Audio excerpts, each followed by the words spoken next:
Olá, dando continuidade ao vídeo anterior, esse vídeo de hoje nós vamos falar um pouco mais sobre o roteiro de jogos, agora falando um pouco mais sobre os jogos de educação, que ele pode ajudar as pessoas em determinado conceito, seja matemática, história, ou ajudar na memória. Ele utiliza os aspectos benéficos dos videogames para transmitir conhecimento e ele transforma um aprendizado em uma forma mais divertida da pessoa conseguir aprender sobre aquele determinado assunto. Aqui também nós temos vários exemplos de jogos que podem ensinar inglês, pode ajudar a memória. Aqui os jogos de simulação, ele projetado para simular projetos e atividades do mundo real, seja caminhões, aviões, então pode simular qualquer viagem. Então ele mistura aquela estratégia e habilidade para simular aspectos da realidade e ele tem um alto realismo, como nós podemos ver nesses tipos de jogos. Então esses tipos de jogos ele transmite bem o realismo e ele vai simular uma viagem de avião, uma viagem de caminhão, de carro. E o tiro em primeira pessoa é aquele tipo de jogo que o jogador ele vivencia a ação pelos olhos do protagonista, os olhos do jogador. Então o jogador está no comando do jogo e ele é baseado em armas de fogo e projéteis por meio de uma perspectiva em primeira pessoa. Então ele também tem ali um tipo de ação muito rápido, vários tipos de combates, como nós podemos ver nos exemplos. Então podemos ver que o tiro em primeira pessoa é sempre ali. Nós podemos ver somente a mão do jogador e ali conseguir controlar o jogo. Então agora que a gente já estudou diversas categorias, é hora de você escolher qual categoria se encaixa melhor no seu jogo, através do seu enredo. Então agora falando um pouco mais sobre os personagens. Então depois de criar a história, é hora de criar agora todos os personagens que fazem parte do jogo, que eles desempenham um papel fundamental, né? Eles que vão controlar o jogo. E existem três tipos de personagens. O protagonista, o personagem principal, o antagonista, os inimigos e os personagens secundários. O personagem principal é o próprio jogador mesmo, então é necessário você criar suas características. Então quais são os passos para a criação? Você escolher a aparência, dar um nome e escolher a personalidade desse personagem, que é ele que vai estar no comando do jogo. Então aqui nós podemos ver, pode escolher a cor desse personagem, o tipo de cabelo, as roupas que eles vão usar, é muito importante para o jogo. E o personagem principal ele tem um nome, que ele deve caminhar com a personalidade do personagem e também deve ser fácil de lembrar. E a personalidade, né? Você já se identificou com algum personagem de algum jogo que você jogou, que você joga? E a personalidade é como que o personagem se comporta no jogo. E aqui nós vemos dois exemplos de jogadores famosos, que primeiro é o Super Mario, sua personalidade é corajoso, saltitante, feliz, e o segundo é o Sonic, que ele é rápido, maneiro e irritável.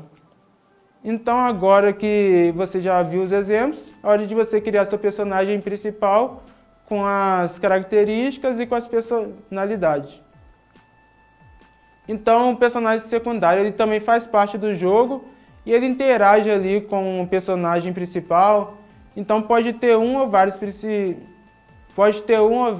personagens principais no jogo e eles aparecem em várias cenas ali para ajudar o personagem principal, mas eles não são um destaque principal. Então, quais são as suas funções? Ajudar o personagem principal com dicas e revelar algo sobre a história do jogo também. Aí falando agora sobre os inimigos, que é aqueles que atrapalham os personagens a vencer o jogo. Então, eles podem resistir. Então, esses inimigos eles podem resistir ativamente às intenções dos jogadores por meio de ação. Esses inimigos eles também tentam eliminar o personagem principal e há duas formas de superá-lo, que é a eliminação deles e o desvio. Então, como criar inimigos?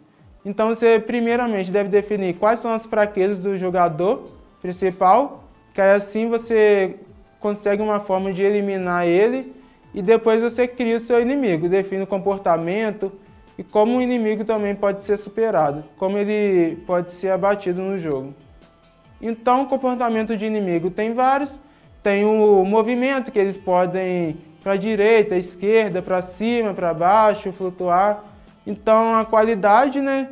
Quais são os danos ao encostar ou acertar neles, se eles podem ressuscitar e quais são as habilidades, né? As coisas que eles podem fazer, atirar no personagem principal, crescer, encurtar, eles podem teletransportar.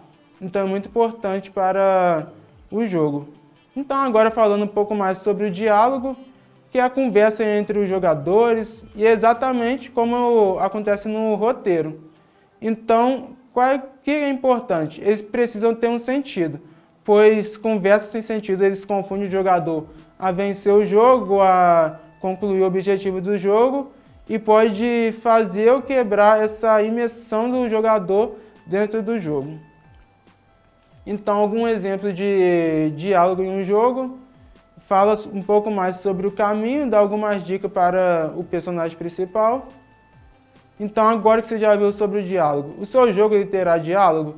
Então, é muito importante você definir o diálogo que acontece nesse jogo para não confundir o personagem.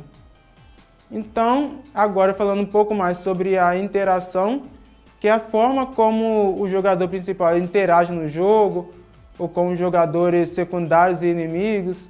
Então, o seu jogador terá algum poder especial, ele fará alguma magia. Então, como ele vai eliminar os seus inimigos? Como ele se comporta com os personagens secundários? Então, é muito importante você definir como o seu jogador vai interagir com o seu jogo. Então, alguns exemplos de interação de jogos. O primeiro exemplo é o Free Fire, que o jogador ele precisa mirar e atirar em todos os seus inimigos para derrotá-los.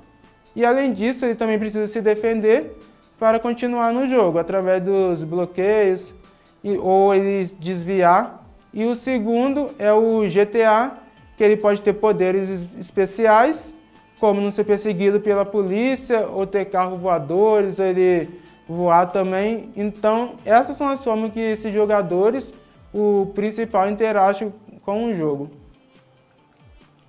Então, agora pensando nesses conceitos de interação, defina quais formas que o seu jogador ele vai interagir com o seu jogo. Então, agora é o desfecho, né? Como o jogo acaba? Então, agora, por último, falando sobre o desfecho, que é como esse jogo vai terminar, né? Então, para isso, a gente tem que responder várias perguntas. O seu jogo ele terá várias fases? Então, o jogador terá que passar por várias fases? Então, em cada fase vão ter quantos inimigos? Então, o que seu jogador precisa fazer para chegar até o final? Ele precisa desviar desses inimigos, precisa eliminá-los. Então, ele terá alguma pontuação? Ele recolherá moedas? Assim que eliminar os inimigos, vai subir alguma pontuação nele? Então, o que acontece se o jogador morrer? Ele terá várias vidas ou assim que ele morre, o jogo acaba? Então, isso é muito importante para definir como fazer o desfecho do seu jogo. Então, aqui temos alguns exemplos de desfecho de jogos. O primeiro exemplo é o Free Fire, que o jogo acaba quando o jogador principal, a dupla ou squad, ele morre, ou quando é o último sobrevivente, que ele não morre, mas aí ele venceu o jogo. O segundo é o Super Mario, que o jogo termina quando o Mario fica sem vida, ou quando ele passa por todos os níveis. Nos jogos de lutas, o jogo ele termina quando o jogador perde a luta, ou quando ele passa todos os níveis e vence a batalha final, que é a mais difícil. E o último exemplo são os jogos de futebol, que o jogo termina quando o tempo esgota, pode ser 90 minutos de jogos ou menos, independente do seu resultado. Então, pensando nessas dicas, nessas perguntas, como que a gente vai definir o roteiro de um jogo? Então, pense aí e defina o seu roteiro do jogo. Então, muito obrigado, até a próxima aula.